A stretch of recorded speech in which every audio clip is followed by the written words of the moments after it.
যারা সংস্কারের বিরুদ্ধে কাজ করবে, আমরা আপনাদেরকে একটা কথা বলবো যে গণভোটে আপনারা শেষ পর্যায়ে বলেছিলেন যে হ্যাঁ ভোট দিতে হবে, শুরুতে কিন্তু আপনারা বলেন নাই। তাই একজন আমি সিনিয়র ব্যক্তির সাথে কথা বলবো যে আপনারা শুরুতে কেন বলেন নাই। বললো জনগণের যে চাপ আসতেছে, যদি হ্যাঁ একটু না বলি তাহলে তো ঝামেলা, ভোট তো আর ক্যারি করতে পারবো না। তো এই জন্য হলো এখন তারা ভোট ক্যারি করার জন্য আমাদের যারা খুন করেছে তাদেরকে হলো তারা ইলেকশনে নিয়ে এসেছে, তাদের ভোট ব্যাংক তারা নিয়ে এসেছে, এবং সংস্কার যেটা নিয়ে বাংলাদেশের জনগণ রায় দিয়েছিল সেই রায়ের বিপক্ষে গিয়ে বাংলাদেশের বিপক্ষে তারা দাঁড়াচ্ছে। সত্তরে এখানে হলে ইলেকশনের এখনো 15 দিনও হয় নাই, এখনই তারা সংস্কারের বিরুদ্ধে দাঁড়িয়ে গিয়েছে। ভবিষ্যতে কি হয় এটা জানি না, তবে বাংলাদেশে আমরা যতদিন জীবিত থাকবো সংস্কার আমরা গড়ায় গন্ডায় সেকেন্ডে ইনশাআল্লাহ আমরা বুঝে নেব। সবাই প্রস্তুত আছেন? ইনশাআল্লাহ এটার জন্য সবাই প্রস্তুত থাকবেন। আরেকটি বিষয় আছে, সেটা হলো শেখ হাসিনা ভারতে পালিয়ে আছে। আমরা দেখছি বিভিন্ন এম্বাসির সাথে মিটিং হচ্ছে, ভালো কথা মিটিং করেন, স্বরাষ্ট্রমন্ত্রীকে স্পষ্ট করতে হবে শেখ হাসিনাকে আপনারা কবে ফেরত আনবেন। আমরা শেখ হাসিনাকে শহীদ ওয়াসিম, শহীদ আবু সাইদ ওনাদের মা বাবার হাতে তুলে দিতে চাই যে ওনার ফাঁসি হয়েছে, ফাঁসির দড়িটা আপনারা টান দিয়ে শেখ হাসিনার ফাঁসি বাস্তবায়ন করেন। এই জন্য হলো যারা শহীদ ওয়াসিমের মা নাম মুখে মুখে নিয়ে থাকে, আড়ালে টেবিলের নিচে, যেটাকে পলিটিক্যাল টার্মিনোলজিতে বলে আন্ডার টেবিল কাজ করে। এই জন্য বাংলাদেশে আন্ডার টেবিল যদি কেউ শেখ হাসিনাকে নিয়ে আসতে চায়, আওয়ামী লীগকে সুযোগ করে দিতে চায়, এবং যারা আমাদের উপরে গত 15 বছর নির্যাতন নিপীড়ন চালিয়েছিল, ভারতকে একচেটি আবার ব্যবসা বাণিজ্য বাংলাদেশের মানুষের উপরে চাপিয়ে দিতে চায়, আমরা যারা তরুণ প্রজন্ম রয়েছি, আমাদের যারা সিনিয়র প্রজন্ম রয়েছেন, যারা আমাদেরকে গাইড করে থাকবেন, আমরা এক চুল চুলরে এটার জন্য ইনশাআল্লাহ আমরা প্রস্তুত নয়। দরকার হয় আবার জুলাই হবে, কিন্তু আমরা বাংলাদেশ আওয়ামী লীগ কখনো মেনে নেব না ইনশাআল্লাহ।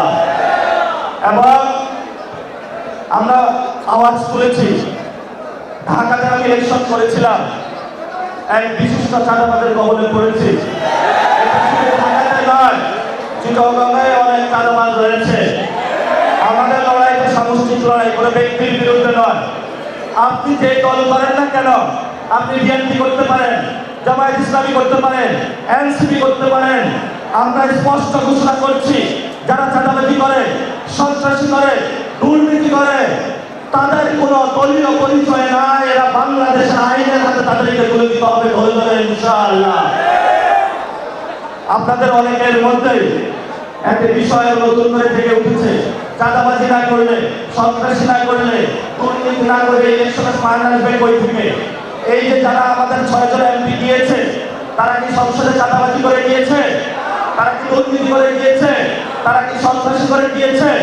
জনগণের উপরে যদি আমরা ভরসা করতে পারি, তাহলে আগামী বাংলাদেশ আমরা করতে পারবো। আর যদি আমরা কোনো ব্যবসায়ী গোষ্ঠীর উপরে ভরসা করি, কোনো ক্রিমিনালসের উপরে ভরসা করি, তাহলে কিন্তু আগামী বাংলাদেশ আমরা করতে পারবো না। এই জন্য যিনি প্রধানমন্ত্রী হয়েছে, যেভাবে আপনি প্রধানমন্ত্রী হয়েছেন, ঠিক আছে, আপনি চেয়ারে বসেছেন, আপনাকে সুস্পষ্ট উদ্যোগ দিতে হবে।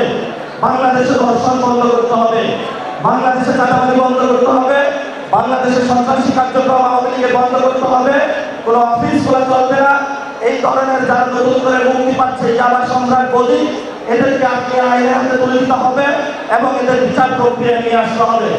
এবং সংস্কারের যে বিষয়গুলো জনগণ ম্যান্ডেট দিয়েছিল, জনগণের উপরে বৃত্তাঙ্গুলি না দেখিয়ে সংস্কারের যে আবহাওয়া, সেটা দ্রুত বাস্তবায়ন করুন।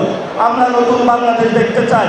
আমরা বাংলাদেশে কোনো পরিবারতন্ত্র, কোনো ব্যক্তিতন্ত্র যদি আমাদের উপরে চাপিয়ে দেওয়া হয়, এটা আমরা কিন্তু মেনে নেব না। শুনে একটা কথা, এখন আপনার সামনে একটা অপশন, হয়তো আমাদের মেরে ফেলেন, অথবা আপনি আপনার আগামগুলা বন্ধ করেন। আমরা আপনাদেরকে এই রমজানের মধ্যে দোয়া করব, আল্লাহ তাআলা আপনাদেরকে হেদায়েত নসিব করেন, যাতে আপনারা আগামগুলা বন্ধ করতে পারেন। চিটাগংয়ে, বিশেষত চিটাগংয়ে শুনতে পাচ্ছি অনেক দখল হচ্ছে, মানুষের দোকানপাট দখল, জায়গা জমি দখল, অনেকে ক্ষমতার তুচ্ছ ব্যবহার করছে। আমরা তাদেরকে হুঁশিয়ার করে দিতে চাচ্ছি, চিটাগংয়ের ছাত্র জনতা যদি আবার জেগে উঠে, একজনে তো পালাইছে ইন্ডিয়া, আপনারা পালাইতে হবে বঙ্গোপসাগরে। ইন্ডিয়া আশ্রয় দিয়েছিল, সেখানে বেঁচে আছে। বঙ্গোপসাগরে নামলেন কিন্তু বাঁচবেন না আপনারা কেউ।